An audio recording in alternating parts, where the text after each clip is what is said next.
স্পর্শকের সমীকরণ নির্ণয় সংক্রান্ত গাণিতিক সমস্যা পর্ব 3। এই পর্বে আমরা একটি গাণিতিক সমস্যা সমাধান করব।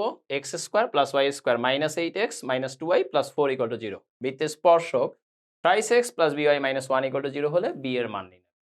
তো আমরা সবাই জানি যে স্পর্শক সংক্রান্ত গাণিতিক সমস্যাগুলো সমাধানে আমাদের শুরুতেই বৃত্তের কেন্দ্র আর ব্যাসার্ধটা বের করে নিতে হয়। এই বৃত্তের কেন্দ্র কি?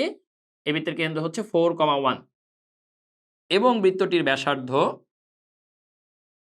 √g² + f² - c = √13 এবং আমাদের আগের ফর্মুলা যে কেন্দ্র থেকে এই স্পর্শকের দূরত্ব, লম্ব দূরত্বটা বৃত্তের ব্যাসার্ধের সমান হইতে হবে। তাহলে আমরা 4,1 থেকে 23x + by - 1 = 0 এর লম্ব দূরত্ব বের করি। এই লম্ব দূরত্ব বের করার জন্য বৃত্তের কেন্দ্রে x স্থানাঙ্ক এই সরলরেখার সমীকরণে x এর জায়গায় প্রথমে বসাবো, y স্থানাঙ্ক y এর জায়গায় প্রথমে বসাবো। তাহলে কি আসে? 3 × 4 + b × 1 - 1 ডিভাইডেড বাই x এর সহগের বর্গ। এখানে x এর সহগটা কত ভাইয়া? 3, তাহলে 3² প্লাস y এর সহগটা কত? b² ইকুয়াল টু বৃত্তের ব্যাসার্ধ। বৃত্তের ব্যাসার্ধ কত? √13। এখন আমাদেরকে আসলে এই ইকুয়েশনটা সলভ করে b এর মান নিতে হবে। ভাইয়া আমরা বাম পাশে উপরে কি পাচ্ছি? 12 - 1 11 plus b divided by √3² + b² মানে কি 9 + b² whole modulus equal to √13 এরকম একটা বিষয় পাচ্ছি।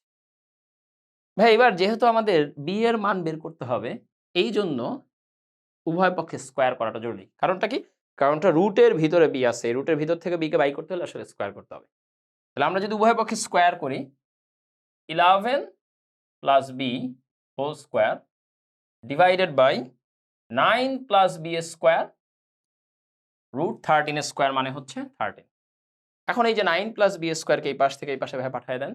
পাঠিয়ে দিলে 11 + b whole square equal to 13 × 9 + b²। 121 11b আর 2 মিলে 22b + b² 13 × 9 মানে 117 13 × b² 13b²। ভাই এবার সব এক পাশে এনে আদর্শ দ্বিঘাত সমীকরণের ফর্মে সাজায় লেখো। আমরা সব বাম পাশে নিয়ে যাচ্ছি। তাহলে b² 13b² মিলে কি থাকবে? 12b²। 22b লেফট সাইড থেকে রাইট সাইডে নিয়ে গেলে -22b 121 এই পাশ থেকে এই পাশে আসলে 117 -121 মানে -4 = 0। এবার এটা দ্বিঘাত সমীকরণের ফর্মুলা দিয়ে করো অথবা মিডল টার্ম ফ্যাক্টর করা যায় খুব ইজিলি। 12b² - 24b + 2b - 4 = 0।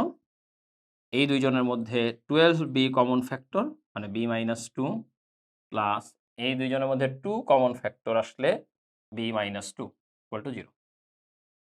এবার ভাই common factor into uncommon portion, তার মানে b - 2 ইনটু 12b + 2 = 0। তুমি যদি b - 2 = 0 বসাও তাহলে পাবা কি? b = 2 পাবা। 12b + 2 = 0 বসাইলে একসাথে একটু ক্যালকুলেশন করো তো ভাইয়া। b = -1/6 পাবা।